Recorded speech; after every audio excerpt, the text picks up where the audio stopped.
Have you used our 27 litre stainless steel and 16 litre enamel melters? You can use our melters with a wide range of products, including wax and soap bases. Let's run through how to use our melter. Firstly, you're going to start by ensuring the tap is to the off position. Then add in your product, ensuring you are between the minimum and maximum lines. Plug into a power source and switch on.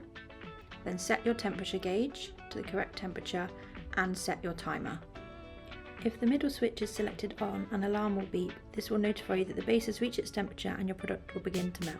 Once your product has melted, set it to continuous, then slowly release the tap to remove the melted product. Our melters are designed to heat from the middle and slowly melt your product to ensure it doesn't lose integrity. A red light will illuminate. This is to show that the melter is working and functioning correctly. The beeping sound coming from your wax melter is completely normal and is attributed to the timer alarm. The alarm is activated by the middle switch on the front of the melter.